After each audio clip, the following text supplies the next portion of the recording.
Nobyembre 5 taong kasalukuyan sa Eastern Mindanao Command ay naganap na naman ang isang change of command ceremony na kung saan si Lieutenant General Ricardo Rainier Cruz III ay pinalitan ni Major General Aurelio Baladad. Designation of Lieutenant General Ricardo Rainier G. Cruz III as Commander, Eastern Mindanao Command, Armed Forces of the Philippines is terminated effective 06 September 2014. Paragraph 1, Section 2, Major General Aurelio B. Baladad is designated as Commander, Eastern Mindanao Command. Si General Cruz ay kilalang mabuting general ng sandatahang lakas ng bansa. Isa siya sa mga pangunahing opisyal ng sandatahang lakas na graduate ng Philippine Military Academy Mapitagan Class of 1980 na nagretiro ngayong taon. Ayon sa mga kilala ng general, ito daw ay isang mahinahon at intelektual na pinuno sa lahat ng kanyang naging mga assignment. Ang pagreretiro ng marami sa PMA Class of 1980 at ilan sa 1981 ang naging sanhi ng malawakang pagbabago sa pamunuan ng militar sa bansa ngayong taon. Si Major General Baladad naman na mula sa PMA Class 1984 ay galing sa 3rd Infantry Division sa lalawigan ng Capiz. Siya ang outgoing commander doon. Sakay ng Fokker plane si Lieutenant General Hernando Delfin Carmelo Eriberi, Commanding General ng Philippine Army, kasama ng iba pang matataas na pinuno ng Army ay nagtungo ng Rojas City upang maging guest of honor sa isa ring change of command ceremony kung saan si General Baladad ay binigyan ng relinquishment order doon.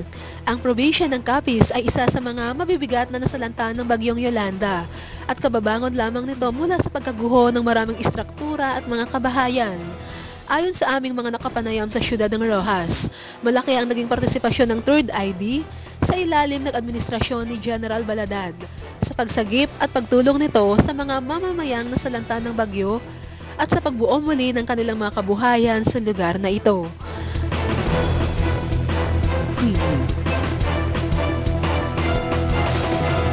Pagkatapos ng change of command sa 3rd ID, sinundo nila si Major General Baladad upang ihatid patungong Davao at doon na may tanggapin ang kanyang assumption order sa paghirang naman ni General Gregorio Pio Katapang Jr. bilang commander doon.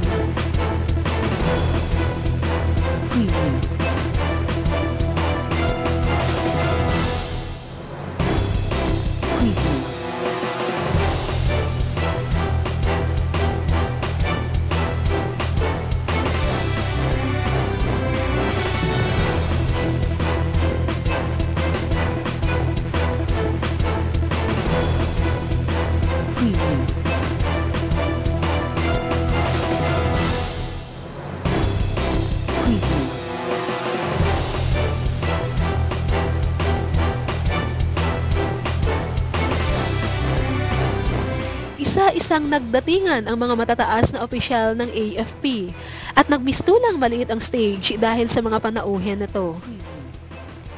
Sa kanyang speech, binigyan diin ni General Gregorio Pio Katapang Jr., Chief of Staff ng Armed Forces of the Philippines, ang mga naging accomplishment ni General Cruz sa ISMINCOM at sinabi pa niya na ang Eastern Mindanao Command ang na-adjudge as the best unified command of the AFP for performance-based bonus for the calendar year 2013. So, gano'n na tama yung training sa PMA na camaraderie, closeness. Pero hindi nila ako ginawa. Mababait ko mga ito eh. Pero iba yung kanilang training sa akin. So, mababait yan. Ito nga halos ang inaasahan ng marami na mapapasaya ni General Cruz ang lahat sa kanyang talumpati. To my wife, Gary, wala ka na. Kasama ka sa retirement, ha? Ito ang listahan ng iba pang mga accomplishment ni General Cruz ayon sa ulat ni Captain Alberto Caber, ang Public Affairs Officer ng ISMINCOM. Binigyan ng parangal ang outgoing commander pati na ang kanyang may bahay na si Ginang Dali Cruz.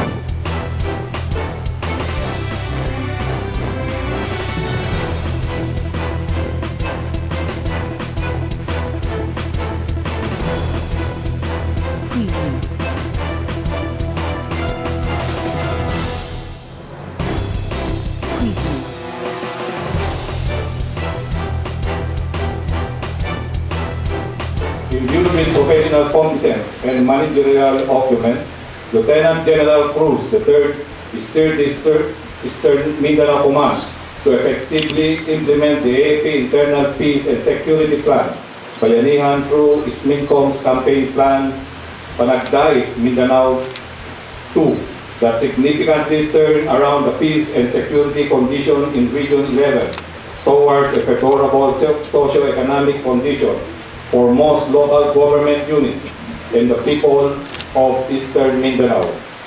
By this achievement, Lieutenant General Cruz III earned lasting credit, admiration, and respect of the people of Eastern Mindanao and the Philippine government as a whole.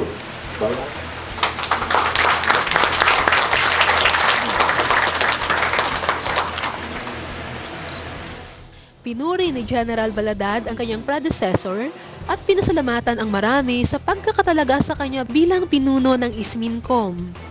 I personally thank our Chief of Staff and Forces of the Philippines, General Gregorio P. Patapang, our Secretary of National Defense, the Honorable Walter Yasmin, and our Commander-in-Chief, Armed Forces of the Philippines, President Benigno Simeon Aquino III, for this yet another opportunity to serve them and our people in Eastern Mindanao as the new commander of Eastern Mindanao Command. Bukod sa naghanda ang Davao City sa pangunguna ni City Mayor Rodrigo Duterte ng isang salo-salo, besperas pa lang ng change of command para sa papaalis na opisyal at sa paparating na commander, ang seremonya ay dinaluhan rin ng mga kilalang stakeholders ng syudad. Ang retirement ceremony ni General Cruz ay pinaunlakan ni na Lieutenant General Felicito Virgilio Trinidad Jr. na commander ng Northern Luzon Command, si Major General Nicanor Vivar na commander ng Central Command, si Major General Domingo Tutaan na siyang AFP spokesperson at marami pang iba. Si General Cruz ay namuno bilang commander sa ISMIN simula April 22, 2013 hanggang September 6, 2014.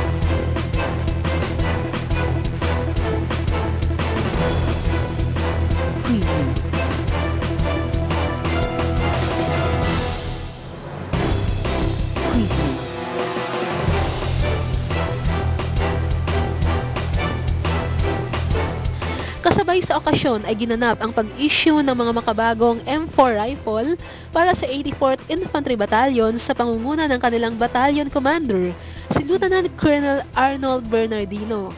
Sa pamatnugot naman ni General Katapang at ng pinuno ng sandatahang katihan na si General Eriberi upang mapaigting pa ang kapabilidad ng sandatahang lakas sa lugar. Ang turned over of command ay matagumpay na natapos at kami ay bumalik ng Maynila. Nagpapasalamat kami sa mga tauhan ng Philippine Air Force sa pag-asikaso sa amin sa C-130 pabalik ng Maynila at gayon din sa Fokker plane patungong Rojas at Davao. Salamat sa aid at staff ni General Eriberi sa pag-accommodate sa amin at hinding-hindi naman malilimutan ang kabaitan sa amin ni Captain Cabera na mula pa sa 1st Infantry Tabak Division hanggang ISMINCOM ay itinuring na namin tunay na kaibigan.